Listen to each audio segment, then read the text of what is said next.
back to the show, everybody.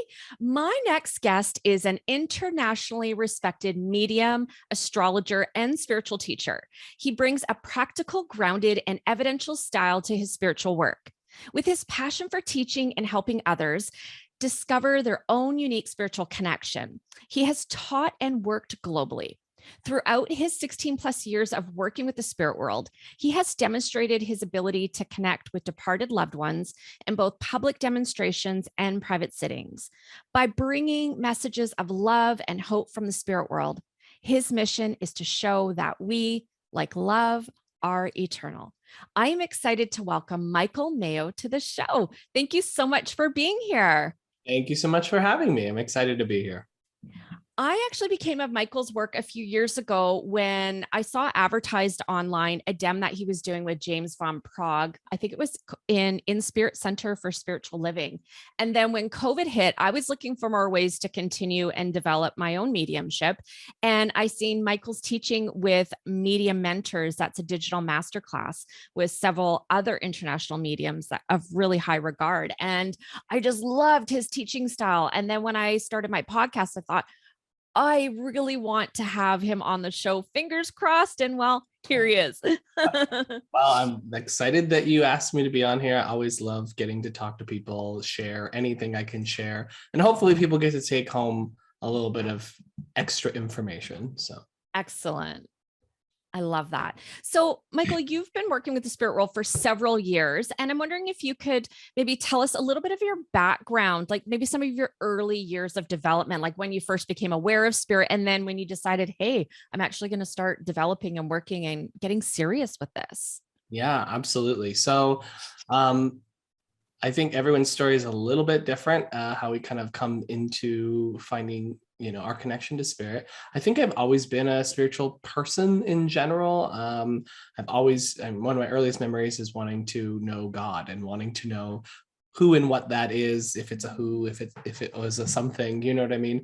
And I think that led me down a spiritual path kind of my whole life. However, I am not like other mediums where they're like, oh yes, my uncle's cousin came to me and he talked to me and I saw his head floating in a closet, and these like crazy stories of spiritual experiences that a lot of mediums have. And like, I absolutely had none of that, like zero.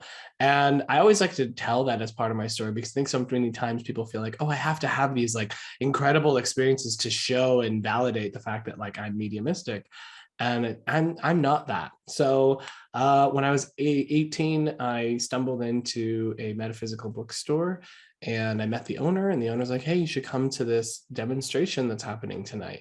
And I was like, what's that? Because I had no idea. I decided to go, and I didn't think the medium would come to me because I had no one who had passed. And he did come to me and he said, I have this person here for you. And I couldn't really fully understand it. And then he was like, well, are you aware you're very psychic? And I'm like, yes, but I only said yes because I had dreams that had come true and things like that. Mm-hmm. And then he was like, well, they're wanting me to tell you that you're a medium, you need to start developing, and one day you'll be doing what I'm doing up here. And I was like, what? My head exploded. I was like, my world sort of shifted. It was like, what? So I went to my first development circle and I got up to work. And I was able to, I just opened my awareness and there was a guy and I started describing him. I gave his name, dates, relationship, all kinds of different things. It was just there. And I was like, wow, okay, I guess that guy was right. And so then I decided to go back next week and I got absolutely nothing. And then I went back the next week and I got absolutely nothing. I went back the next week and I got absolutely nothing. And it was as if the spirit world had dangled a little carrot and said, hey, if you develop, here's what's possible. Yeah. And that's kind of where it began. And then I started my development. I focused a lot more in psychism at the beginning. The beginning of my development was largely kind of in the new agey sort of world. And grateful for that experience. I don't necessarily vibe that direction at this point, but that was kind of the earlier part of it. Then moved more like strongly into mediumship specifically. And then that kind of led me into, traveling to the UK over and over, where I learned under Gordon Smith and Eileen Davies, who are my teachers, who are amazing. So if anyone doesn't know who those people are, you should definitely go check them out. Yeah. But yeah, so that's kind of my journey.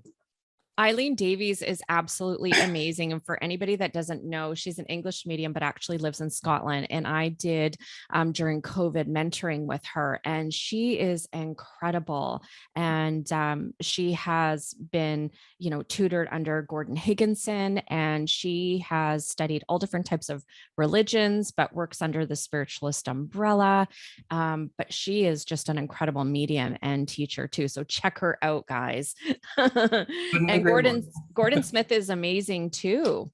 Yeah, he's hailed as the UK's most accurate medium, and I 100% agree with that. Like, he's incredible, and he's also very fun and funny and just a great guy. And when he started out too, he was known as the psychic barber. Yeah, exactly. He's a hairdresser most of his life. It's funny because Gordon's never actually charged for a reading in his entire life. So he's always done this sort of as a service. Now, that being said, he's also written 1,000 books and does huge demonstrations and things like that. So, I mean, that's always a plus. But, for him, I think it was largely a spiritual sort of service. And I think it's that way in the UK a lot, right? Yeah. Like, I don't know if you've noticed, where are you actually located? I'm located in Langley, BC. So I'm about 40 kilometers east of Vancouver. Okay, cool. I don't know if it's the same I don't know where Canada lands in that. If it lands more in the UK style, or if it lands more in the American style.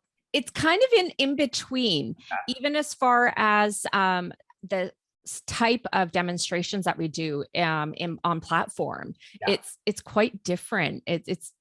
But that's why I love training with local mediums. I have an amazing mentor, but I love training with some British mediums, and I actually mentor with Tony Stockwell, and the style is quite different, but it's cool to kind of blend them. But it's different though. You've got some people that are on the fence. No, I'll never charge for a reading. And then you've got the other end where people are charging ridiculous amounts, and they go, Absolutely. And I think that's one of the interesting things about the two styles is, like, one is religious, one is quite religious. Yeah. And, like, it lives in that world. And then one is more entertainment focused. Yeah. And I feel that there's a place for both, because they're both helping. I mean, that's why we have Hollywood Medium and Teresa Caputo and, like, all these people who are out there sort of making this not a back alley sort of hidden away thing, what I mean? And now it's much more accepted than ever. Yeah. And so, I think I have my roots in sort of the English, British style, but I also live here and there's different needs, right? Like, there's different ways that people present. So I think I kind of blend everything together. So, and I love that too, because you made a point there, or a comment that really stands out to me. And we can have different teaching styles, demonstrating styles, but it also really kind of comes down to meeting the needs of the sitter and the people that you're working with as well, and finding that balance and really keeping that connection with your spirit team and connecting in with those people that need you in whatever way it is. If it's bringing some humor, if it's maybe bringing in a little bit of a hint of spirituality, whatever that is, right? Exactly. Awesome. Exactly. So would you say that Eileen and Gordon would be kind of like your most influential mentors? 100%. Yeah. And they're top tier mediums, everybody. So you can't get a whole lot better. No, and this is no disregard to anybody else, but they are like cream of the crop. They are incredible. And if you can mentor with them or work with somebody who has been mentored by them, you're going to get yourself some really good foundational training and support, and make sure that you're starting off on the right foot. Did you, when you were kind of moving through those earlier stages, Michael, of, going into development, and then you sat in a circle and, okay, you got this incredible message, and then you're showing up each week, nothing's happening. What kind of fears were you working through, if any, and how did you overcome them? Yeah, absolutely. Love that question. I think that the way that I was taught in the beginning, I didn't have as much structure or understanding that I would say I knew now. So I think for me, the beginning of my journey felt largely sort of like just swinging my arms and hoping I hit something, because, I didn't have a teacher. I mean, I did have a teacher, but she was more teaching me psychism and that sort of thing. So I didn't have a teacher that was like, here's how you break down mediumship. Here's the fundamentals. Like now, if I developed now, there's so much resource available from so many different places. And like, you can get solid teaching online wherever you are. It's amazing. Yeah. When I started 16 years ago, it was just who was around you. Do you know what I mean? Like there was no online sort of mediumistic sort of thing. And I think the biggest thing is the recognition of how things like perfectionism, trying, like making an effort to make a link and that sort of thing really impacts your work. And now I can look back at that experience and explain to you exactly what happened, right? So like the reason that my mediumship worked the first time was because I didn't have the three things that I call the sources of tension in our mediumship. Mediumship works best when we're relaxed, free, indifferent, sort of just open, right? Yeah. And any form of tension is going to create a challenge for our mediumship. So the three sources of tension that I teach are desire. So this is desire for an outcome, desire to get it right, desire to do well. All of those things will cause tension in your mediumship. The second thing is distraction. So distraction of your mind, distraction of your thoughts, your biases about who you're reading, and most commonly, distraction by your sitter. So the way that they react or respond and that sort of thing can really throw you and get you out of that headspace. And the last one is expectation. And expectation is you think it's supposed to feel or be a certain way because it was like this another time, or maybe I always get it this way. Yeah. And then we're missing a lot of what we're supposed to be getting. And so I can look back at that experience and go, okay, I definitely had desire because I wanted to do well, because I had all these people around me being like, he's amazing. Oh my gosh. And so that puts pressure on me, right? Yeah. And then on top of that, I also had expectation because I thought, oh, it's just supposed to be there, but now I'm looking for it, right? And I'm efforting and I'm trying to make it happen. And no one was around me to be like, hey, that's what you're doing. And in my brain, back then especially, it was, I got to do well. I got to make it right. I got to otherwise, what does that mean? Because I saw that I could do this. I knew that it was possible, but then how do you actually achieve that? And the thing about mediumship and psychic awareness too, is it's the opposite of the way we do everything else. So everything else in life, it's about get it done, make it happen, do it, just do it, force it, that sort of thing. And what it seems to me is that mediumship and psychism is the exact opposite experience. It's actually learning to surrender. It's learning to let go. It's learning to become passive. And that's actually how you experience more from the spirit world. So in that first time that I worked, I didn't have any of those things. I didn't know anything. And it was just there. I was like, here you go. There's all the information.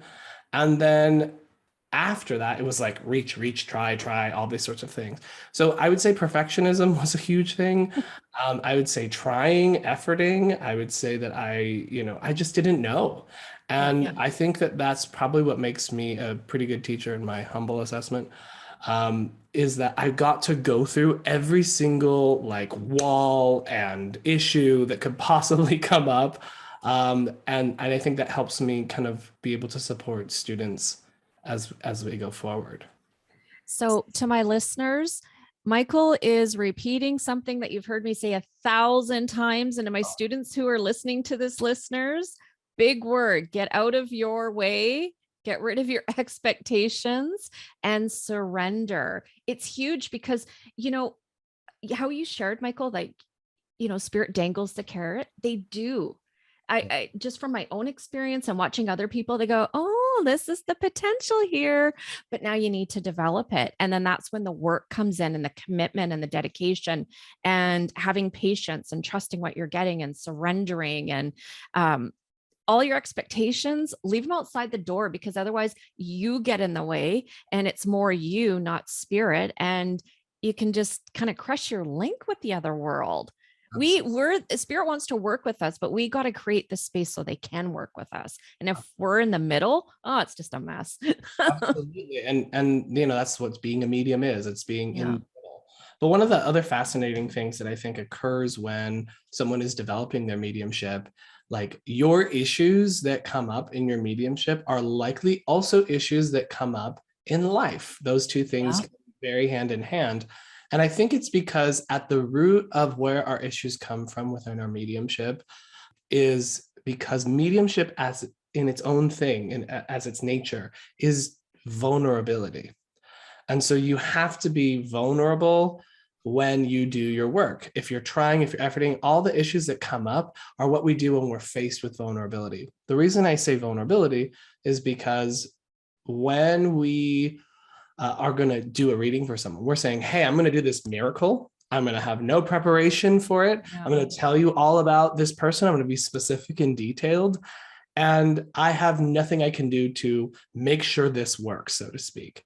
We move into that vulnerable space.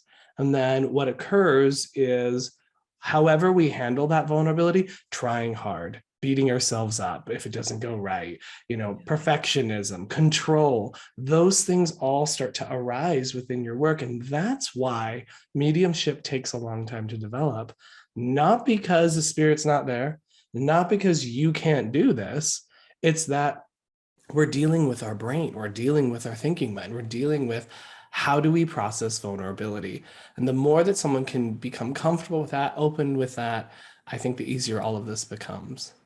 Absolutely. And you do have to become vulnerable because you got to take what you know and what you don't know and really kind of just be open to the experience. And this actually kind of leads into my next little comment and something I wanted to get your thoughts on. So in Medium Mentors, you had this quote and I just loved it. It resonated. And I'm actually going to quote it verbatim. I have a note here.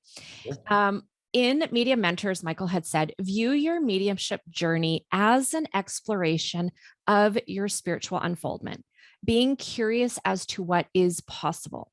Push the boundaries of what is possible with your mediumship and don't stay boxed in just because someone else has done things in a certain way in the past. Be open, be free, and allow yourself to explore. And so when you're being vulnerable, you really kind of have to open yourself up and allow whatever experiences that are going to come your way through the living and through spirit to unfold naturally. I love that comment. It really resonated with me because we get, it doesn't matter how long you've been doing it. There's always going to be things that you're overcoming and learning and working through. Maybe it's a different lesson. Mediumship is this beautiful path where it's not just one destination. It's got all these different detours and different lanes that you can drive and explore and work through. And it's all to help you become that unique individual. But if you're not going to be open and allow yourself to explore, you're going to be going around the same old mountain. Yeah. And it's so funny. I was just saying this thought yesterday.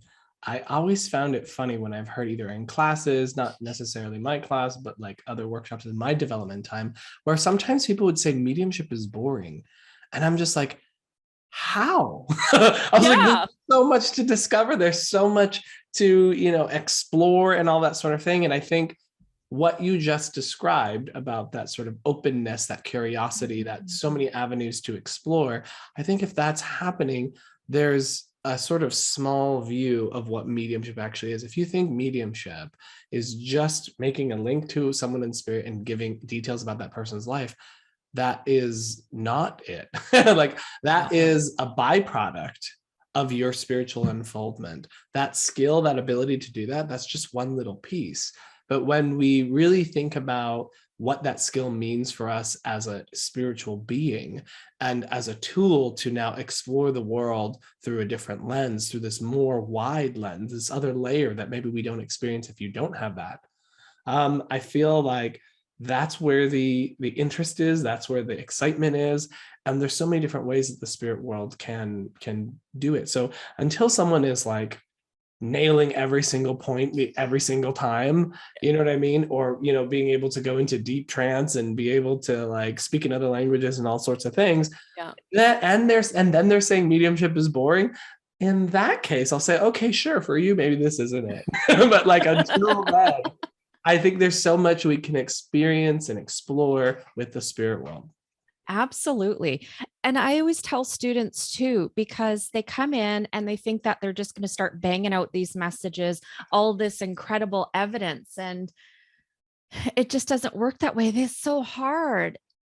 it's work. It's work. Absolutely. It's work, but enjoy the journey. And yeah, I agree with you. I don't know how anybody could say it's boring because there's no reading, there's no class that's going to be exactly the same. And connecting with other like-minded people, other people that are developing, they're going to have other stories too. I'm always amazed and I think, wow, I'm so grateful. Maybe in the early days, I kind of begrudged and go, oh God, why me? Really? Come on. I used to want to be a lawyer, not this. What's this about? Right. But after I kind of got over my little pouting about it, it has been the greatest thing that's ever come into my life. People got to recognize too, I think, and I would love your thought on this too. Mediumship isn't about us. Right. In a facet, it can help us through our development, help us learn more about ourselves as a physical being, as a spiritual being. But we're the messenger, we're the conduit, if you will. And it's about being of service. What are your thoughts on that? Yeah, I completely agree with you that it's not about us when we are doing messages and, providing that service for other people. Mhm. And so, yes, everything you said, 100% agree. What I would add is, you touched slightly on it, which is how it does help us. And I think that one of my teachers, Eileen Davies, who we've talked about, always says mediumship leads you to the threshold of your own inner being. Yeah. And I feel that is such a true statement because in that sense, your mediumistic awareness really does teach you about your own sort of who you are, what you are, and what does that mean for your life, how you choose to live, how does that impact everything else. And what I have found is that the spiritualization of the self is the far more valuable, amazing experience. And the byproduct of that spiritualization are these amazing gifts, are these amazing, well, I like to call them gifts, abilities, these amazing abilities. But even once you're able to do those things, so, you asked me, Michael, do a psychic reading for you and I tell you about your life. That's cool. Michael, bring me a loved one. I can do that too. Sure. But it's what happens. And this is what I always pose to my students. What happens when you get there? What happens when you arrive to that space, when you can give your reading, when you can develop, when you've done all those things? What do you do now? What do you do with that ability? What do you do with that gift? And I don't just mean like in work sense. I mean, like, what does that do for you? How do you then explore? What do you discover? And I think that's where the depth of what mediumship really is, that I hope everyone discovers, because that really answers, it doesn't answer questions. I would say it gives us another tool to find more answers as best as we can.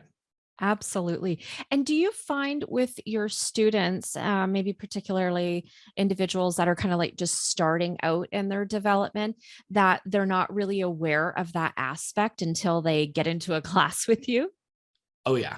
Oh yeah. I think most people, the way that mediumship is taught and the way that mediumship is sort of explored nowadays more than ever. Maybe it was like this back in the day too, but definitely now it's so caught up on the phenomena of mediumship. Yeah.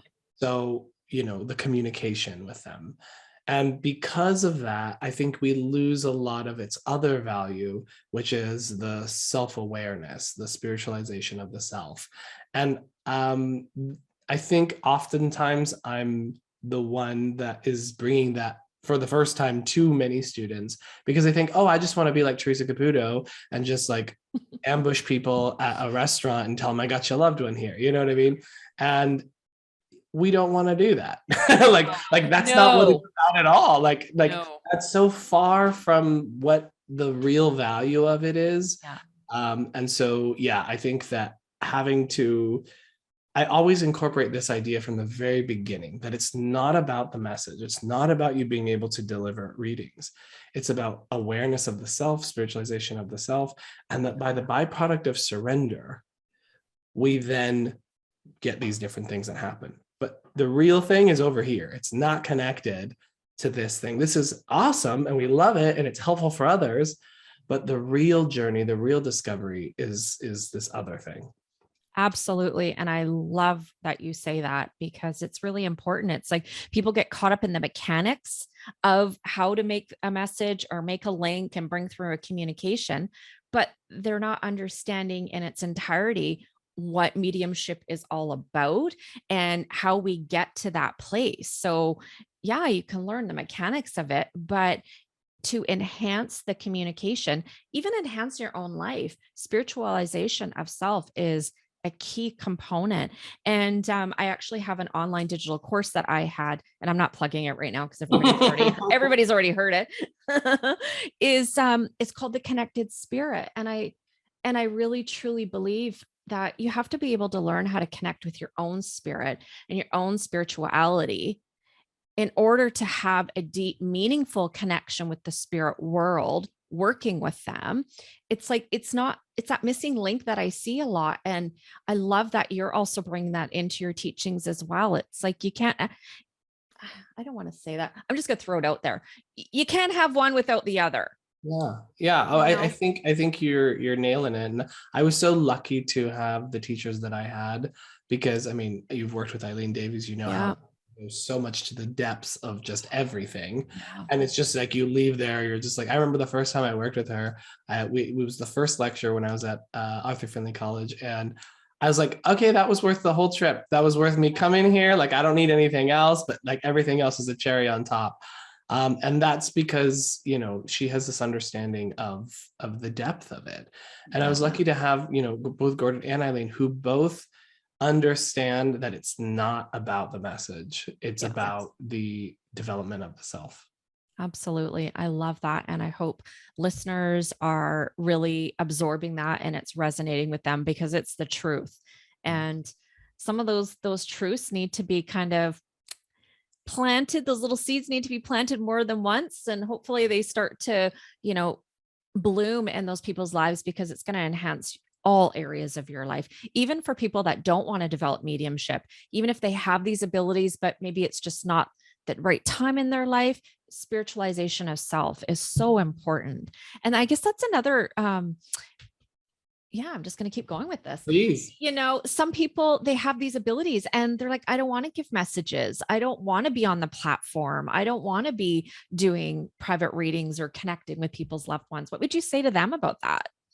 Yeah, I mean, then use that awareness in a different way. How else do you want to use that awareness? Because it's not for everyone. I mean, the journey of the medium can oftentimes be solitary. Yes. The journey of the medium can be challenging and heavy because you're dealing with people in grief a lot. And while, you know, if you don't have that ability to sort of take that step back and just be the messenger and you're getting all emotionally involved and all these sorts of things, or if it's especially stressful for people who have that sort of performance anxiety thing, where it's like they feel that huge pressure on them to achieve or do.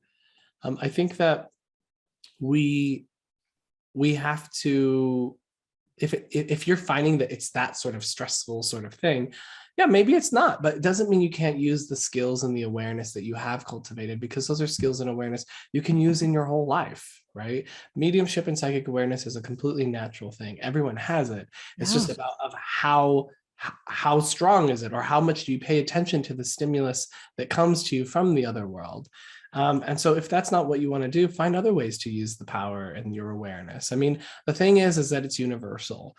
That state that we get into to give a reading, you know, you've heard it used in so many other ways in popular culture, the flow, right? Getting into the zone. People say that in sports. It's this place where you don't have your mind trying to sort and answer and figure it out. You're moving into a flow. Artists will go into that flow when they create and make new things. And that is that open awareness, that inspirational space. And I think if you're not going to use those skills for that, find another way that your spirit can express itself with that awareness. It's wonderful that you say that because, you know, you can allow your awareness to open up and allow those guiding influences to inspire you. And I'm sure many of the world's greatest musicians and artists and poets, there has to have been some influence, I would think, or some support from the other world. You have an education in psychology, social behavior, and in drama. And I'm just curious, how has that, if any, helped you or enhanced your work with your students and with your mediumship work? Yeah, I love that you asked that because I literally was thinking about this the other day. I was like, okay, looking at my life, because I'm a very reflective person. Yeah. When I'm looking at my life, I'm like, okay, why did I go these other directions? And I can completely see how both things really supported my work. So the performing arts really helped because I was very shy when I was younger. And now, I can stand up in front of, 1,000 people and give messages and no problem. Like, it's just like being on stage. It's just like doing that. All the skills to be personable, to be able to talk and speak and be comfortable and move into that headspace. Um, that was so vital to me being able to be a good demonstrator. I would also say the psychology and social behavior. I mean, I've always been a person who likes to understand people. And I think that helps on so many levels Oh, because it yeah. helps me with just interpersonal, understanding of my sitter, where they're at, but also helped with the just me understanding people, right? And what are we doing as mediums? We're telling the lives and the stories of people who have lived, and just having that resource there, right? Like for the spirit world to draw upon, I feel is super, super helpful. So, I think all the things that I did perfectly fit in with what I ended up becoming. How did your mediumship grow into teaching? Yeah. So no one's ever asked me that question. That's a great question. So basically what happened was I was, doing my work, I was working, doing my thing. And I remember one day I was with a couple of friends at this spiritual place, that spiritual bookstore that I actually had my awakening at, funnily enough, called Awakenings. And we were just there, and like we were just like, let's just do like this passing energy exercise. Yeah. And there was this moment where me and my friend were trying to give it to this one guy, and I could feel this like tension, and I could feel this energetic, like just not flow. And then so I just like made us, I was just like sending the energy, sending the energy, sending the energy. And then suddenly I felt this shift, and there was this flow that just started having this ease, this letting go. And at the same exact time, he and I both said, ah, there we go. And that was like this really weird moment and awareness of like, I'm able to feel what is happening with this person and what's happening energetically. And there's something very real to this. So it was that experience mixed with where I lived, there was no one teaching mediumship. I think in sort of the new agey world, people are a little bit were a little more hands off on mediumship because it's so evidence based. Yeah. So they get nervous. They're like, wait, I can't just talk about ascended masters and your different chakras and tell you where your childhood wound is. Like Yeah. that's basically what happens, right? Yeah. And so this whole stuff is evidential and all these sorts of things. So no one really did it. And so I was like, you know what? I have education, I have understanding, I have training. Why don't I start a circle? And I did. I started a weekly circle, and I told the spirit world, hey, even if one person shows up, I will teach this class. And so I did that. And for probably a year, I had maybe one to four students for like a year straight, and oftentimes just one.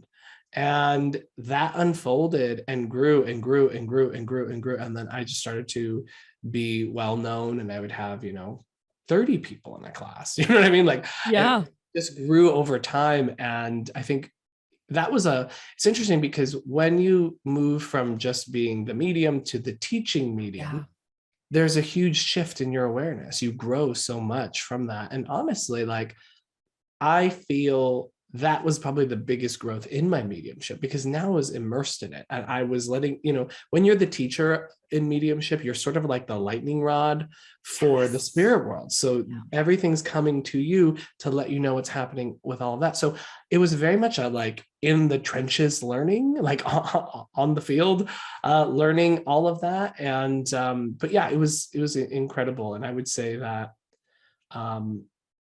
that experience, that one I just shared, that really is the thing that made me go, I can trust this, like, and I can actually be aware of what's happening with someone else. And once I had that confidence, then it was comfortable for me to go ahead and try. It's interesting because I have one mentor and I still meet with our group. We don't, it's not a closed circle anymore. We don't do a meditation or nothing.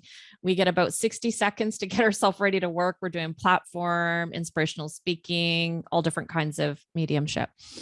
But I have been to other development groups and classes, and it's interesting how some of the teachers don't actually tune into the state of the students. And my mentor, who I love, she's just an amazing woman. She worked with me and to start tuning into students and tuning into people through my training. Holy smokes, folks, it's hard work when you're trying to. In the beginning it was, because I thought, what do you mean I got to link in with these guys? What's that all about? Yeah. And that was another thing that I kind of had to overcome. But it's interesting when spirit moves you to that place, because I thought, I'm not ready, you guys. But I also said that about working with the public and working with spirits. So again, it kind of, you got to surrender and trust. And well, if it's coming my way, then spirit, I'll trust you. And it was interesting because spirit, if you are open and willing and follow that guidance, they're going to support you in your endeavors. And like you said, you're that lightning rod, if you will. You're getting all of those downloads and that information to be able to support your students. And oh my God, it totally opens up another dimension, not a dimension, but another level, if you will, to your own mediumship. And it's quite different. And it's, what do you, I'm just going to share this and then maybe your comments on it. Yeah. To see somebody in a class who has a little bit of maybe had an experience, there's some abilities there and they're not quite aware of it or what to do with it. And through sitting and allowing their abilities to unfold, they show up each week, and to see them make those small increments of progress, I find it the most gratifying thing. And it's not thinking, oh, Courtney, you're an amazing teacher. It's not about that. There's no place for that. But I don't think that. I go, oh my goodness, it is. I get emotional sometimes with these people because they make these huge breakthroughs, and knowing the power of the spirit that can work with them and through them and help them in their own healing, their own development, and potentially help other people. Yeah. It is just the most amazing thing that I've experienced. How about you, Michael? Yeah. So with that, I mean, that's why I teach. It's why teaching is actually my favorite thing to do. Yeah. And when I kind of reflect on where that is rooted, it feels to me like it comes from the little me who wanted to have an understanding of God and what these things are. And I tried so many different belief systems and faiths and, practices and all kinds of things, searching for that thing that would give me something evidential, give me something real, give me something I can actually see. Yes, there is this interaction with something bigger than myself. And it took me years. I mean, even in my spiritual development, it was like, I'm doing weird things with my hands, making mountains, because I know this is a podcast. It felt like a roller coaster of all these different experiences. And then when I landed on mediumship and got to experience and feel and see what is possible with the spirit world and show up for me in very real and tangible ways, it gave me that reassurance, that release, that freedom. It was scratching the itch I had been looking for so long. And so I went through so many different experiences, some very, very challenging, some really blissful and amazing and peaceful. And I think when I watch a student start to have those little aha moments, it hits that, because it's a little bit like this feeling of they're getting to find the things that are valuable so quickly. And they're also getting to kind of bypass some of the extra stuff that's not really helpful. And then I get to see them have the light of recognition in their eyes when they realize that the spirit world is this very real and tangible thing that can be interacted with. And because of that, it hits me. I literally love it. But anytime my students have some sort of breakthrough or greater awareness, or they finally, something that I've said a million times finally clicks for them, and they're happy. It's just like, it's amazing. Like finishing a class where someone had a breakthrough. I like call friends. I'm like, oh my God, do you know what happened today in class? It was so beautiful. I love it. Like I feel exactly the same way. It is the most satisfying and most rewarding thing, where it has nothing to do with the teacher. Right. It's neat where spirit can work through you to help another person. And I just absolutely love it. And the world needs more teachers, good teachers, people that know what they're doing. That's another thing too. Have you had students come to you that have gone to other mentors and have been, maybe, can I say, led astray a little bit, and you kind of have to reel them back in and get them to come back down to earth and give them some help?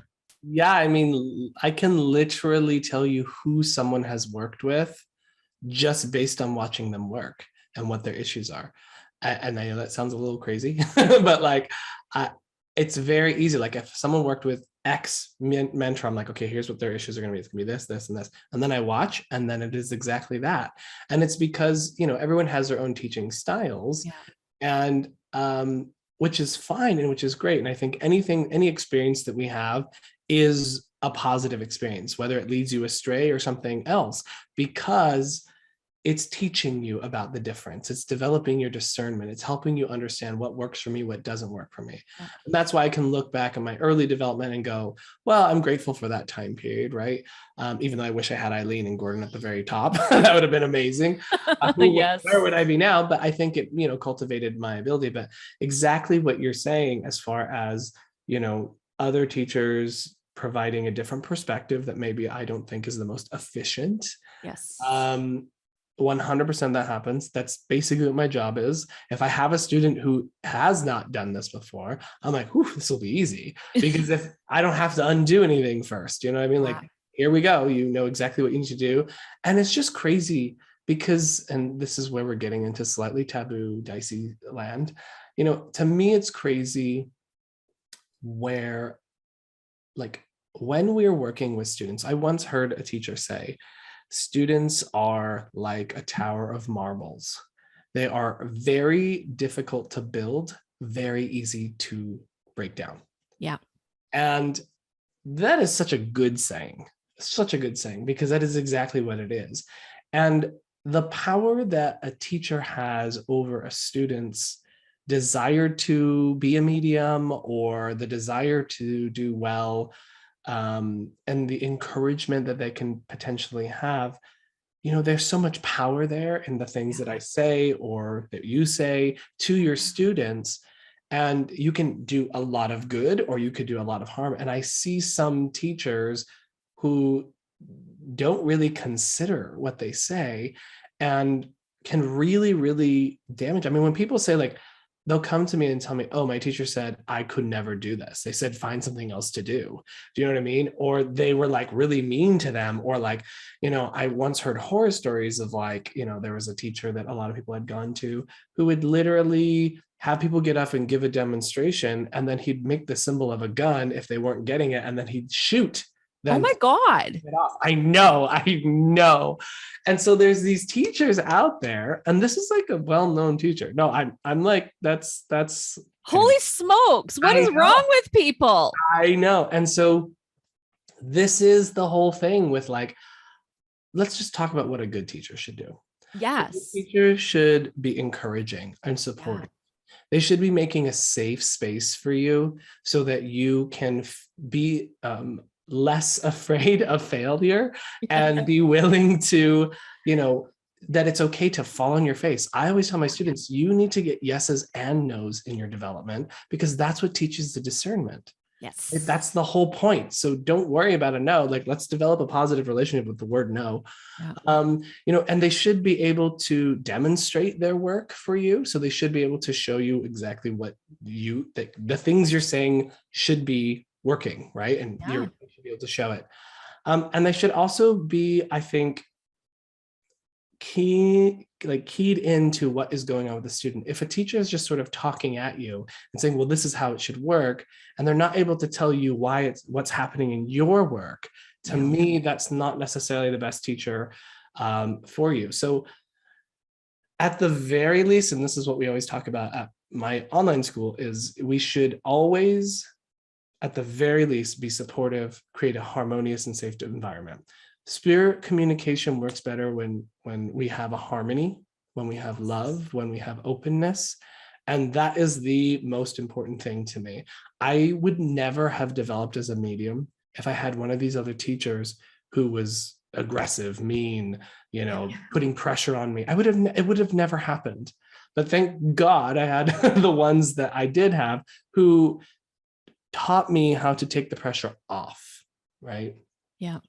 So, there's different styles, there's different beliefs of how this all works. But for me and my style, this is actually all about ease. It's about letting go. It's about surrendering. It's about, taking away the tension and making you feel relaxed and safe, because that's how it's going to work better. And so the more that we can cultivate that, the better I think we'll be as teachers, and best for our students. Absolutely. And I see it even in my own my own close circle. There people, and I love each of my students, and they're going to listen. I want you to know I love you to bits, and you guys are amazing. But sometimes we get in our way of wanting to perform, that pressure to perform. And I always say, put that aside, because once you do that, you start getting in the way and interfering with what spirit wants to do with you and through you. And in a circle, there has to be, or even in a workshop, there needs to be that harmonious vibration. It helps raise the energy in which the spirit world can come through and work with their group. And the teacher is responsible for cultivating that with their students. And it's a huge responsibility. And I love how we're talking about the teaching, because it kind of moves into this other thing I wanted to mention.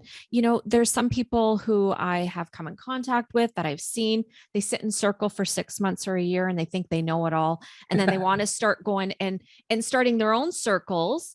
Holy smokes. Yeah. You know what I'm talking about, right? I literally know it all. Yeah. And the mess that comes back to me and my own mentor, we have chats. Holy smokes, what are you guys doing? Well, that's why I literally tell my students, like, from the very beginning, like, my teachers, for example, Gordon, he didn't work with the public for 5 years until, like, he sat in circle for 5 years. This is why Homeboy is, like, incredible and amazing. And I actually talk about this in my book about the journey of mediumship. And one of the things Gordon once said to me is, in the first two, I don't remember if this is a Buddhist idea, but he said in the first 2 years of one's spiritual development, we are in delusion. Yeah. And I don't know about you, Courtney, but, like, when I think about my first 2 years, 100% true. Like, preach. I totally get it. we're in this headspace of, like, everything is exciting. Everything is new. We're absorbing everything. We're, like, sitting every day. We're just, like, totally in this space. And then what I always like to say is that the student then starts to move into this headspace of having enough information to be dangerous. Yes. And that's that phase, that exactly what you're talking about, is, like, they start to realize, oh, there's people behind me who don't know these things. Well, who has the answers? Me.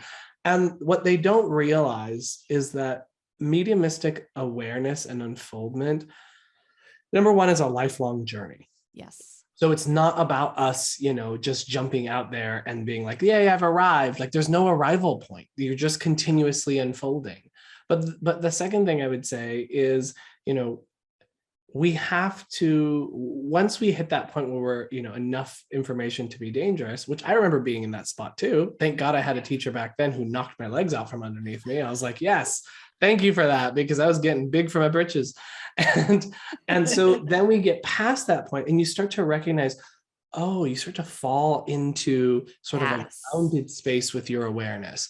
And then you realize it isn't all this, like, rapid sort of, like, it's all enthusiasm without experience, without wisdom, without knowledge, right, in the beginning. And then it moves into this place of greater awareness. And honestly, the medium I was, like, 6 years ago is nothing compared to the medium I am now. Like, and I've been doing this for how long? It's just continuous growth, continuous change. And I know that will even continue to go beyond that. And so, for me, I always try to tell my students, like, look, that's why, like, at the school, we have, like, a 4-year program that's like 4 years, because by that point, then it's like, okay, you've put in the time, you've got to see your journey. And I'm working with, like, I think these are second year people, and they're landing into that kind of place where they're starting to get it. And so I always tell my students, like, look, it's a journey, it's an unfoldment, and there is a great value in time. And maybe that's my Capricorn rising talking, but like there's a great value in time, that it's through the experience of it, it's through the journey of it, it's through meeting the spirit world over and over and over, and having all of these experiences that teach you an awareness that you can't get just by reading a book or by repeating what a teacher said. You have to take knowledge and turn it into wisdom through experience. And I think that people get knowledge and they go, I'm going to go make a TikTok account, and I'm going to go on Instagram, and I'm going to tell everyone, hey, look at all these great things that I know because I gave a message once.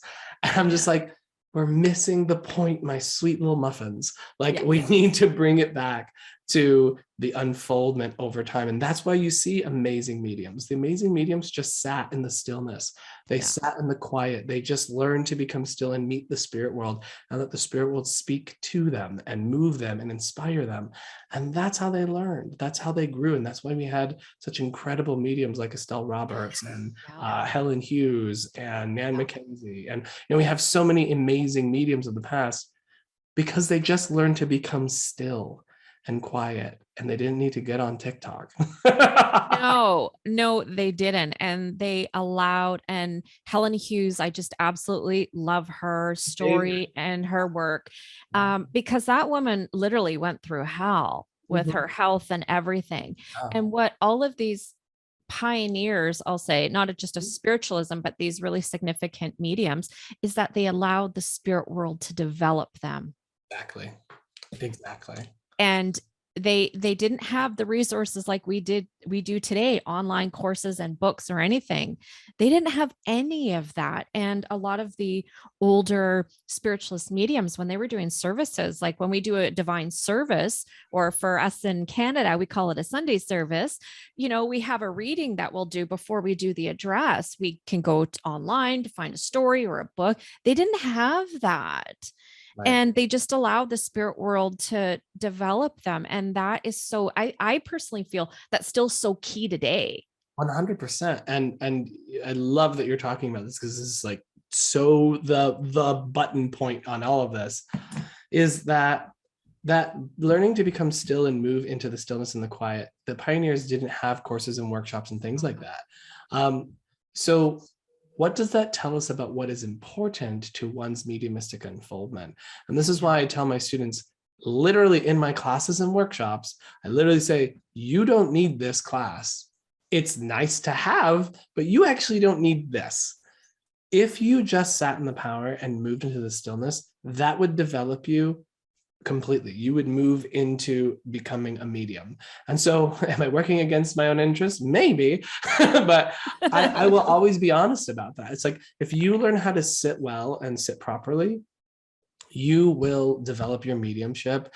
And it's because you're coming to the other world with a sense of stillness, with a sense of receptivity and openness, and then they can develop you. So whenever I give my little spiel about what sitting in the power is all about, one of the points that I make is that it's giving the spirit world the opportunity to develop you. So every time we sit, I always tell the same exact story. I've said this my entire time teaching. I always imagine my guys with like a little white lab coat and a little like pad and paper, and like, okay, what are we gonna adjust on Michael today? Open his clairvoyance, open his clairaudience, open his whatever. And so every time I sit, that's like what I'm doing. I'm becoming still. I'm opening myself to my helpers and saying, when what do you want to, what is needed for me? I'm not going to decide what this is going to be. I'm not going to make it something. I'm going to meet you in a completely passive, open, and receptive state. Absolutely. And when we can kind of put our objectives aside, and spirit, how they are an intelligence. That's what I think some people don't understand. They're an intelligence, and they can see a far greater picture than what we can with our physical self. And so allowing them to develop us, I mean, it's essential, I think, for the growth of mediums. And slow down. I would say to people, slow down, please. Yes. Okay. There's no rush. Yeah. And if we look at any of the world's top mediums, most of them aren't on television, I'll say. Yeah. Okay. I'm going to throw that out there, and people might not like that. Don't care, because it's the truth. Yeah. Right. There's some good mediums on there. I'm not saying that, but a lot of the great mediums of today, modern mediums, they're working behind the scenes. They're doing the grind. They're teaching, they're doing demonstrations without the spotlight on them. And they're doing it from a heart-centered space where they're allowing spirit to guide them and take them wherever that goes. Exactly. And they've been doing this for years and years. Some of the best mediums have been doing it 30, 40, 50 years. My mentor, who has taught at Stansted, who's gone to King's Wells in Aberdeen, Scotland, several times with Eileen there. She's been doing this for like 40 years. Nice.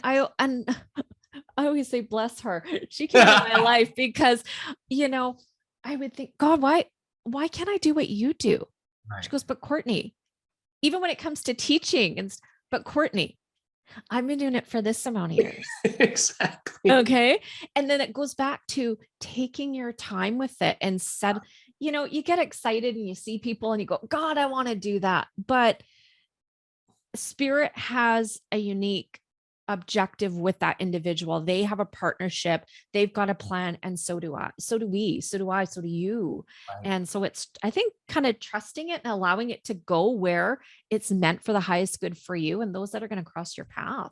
Absolutely. And I love what you were saying to your teacher, like, why can't I do that? And that's what I always try to remind my students too. I'm like, folks, the only difference between you and me is I've just been doing this longer. Like, that's literally it. That's, as Eileen always says, the same power that passes through you is the same power that passes through every person you've ever known who's been an incredible medium, right? It's the same exact source. And so we are capable of all of these same things. It's just a matter of us being able to put in the time, the dedication. And, I always joke, I'm like, would you want a heart surgeon working on you after 6 months? No. Would you want a psychologist, treating you after 6 months? No. Like, you want someone who has had the experience, who's gone through it, who has had the education, who has put in the time and has the understanding. And that's the difference I think you see from a lot of mediums who do go out too early, right? Yeah. And then, they're talking about airy-fairy things that I don't think are very helpful. You know what I mean? And that's because they don't have a leg to stand on, because they haven't cultivated the rest of this. So I love that you had me come on here, Courtney, because I feel a kindredness between us, and I'm just like, I love you. Like, I just want you to know you're so getting it, and like, you're so on the same page, and I love your mentor. Like, I already know that because, like, thank you. You did a great job. But yeah, I just want to say that to you because, like, I've really enjoyed talking to you. Well, it's been so nice having you on here. And I love that we kind of just let the conversation go where it went and touched on some stuff that people talk about behind the scenes, but don't talk about or bring to the forefront. And that's where I want to, with my podcast, share things that I wish I knew early on in my development and have other people come on here, share their own experiences.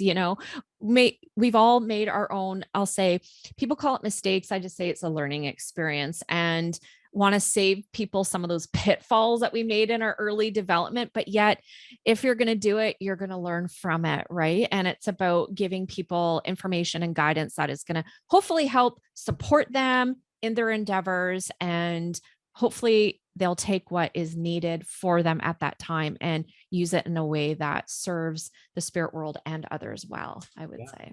Absolutely.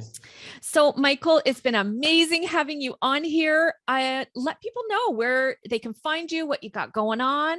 Yeah. So I got a lot of things, but basically, if you're interested in development, you can visit it's called the Oak Ridge Institute. The website is oakbridgeinstitute.org.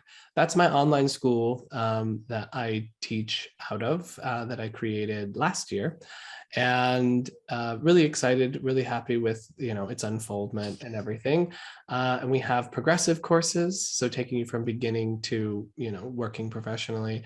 We have weekly circles, and then we have workshops and events taught by myself and other teachers. If you are looking to do a reading, you can find me at mediummichaelmayo.com.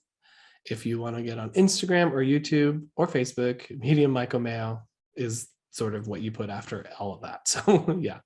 Excellent. Also, can you tell our listeners about your new book? Oh my gosh, that's the new thing that I have to remember to talk about.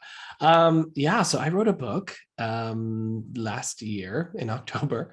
I wrote a book in October, literally. And it's called Spirit Speaks, a step-by-step and evidence-based approach to genuine spirit communication. And I love this book. It's a very much a educational style book. There's a couple of chapters in there. It like basically gives you everything you need to know to make a link to the spirit world, as well as troubleshooting and all kinds of different things that are in there.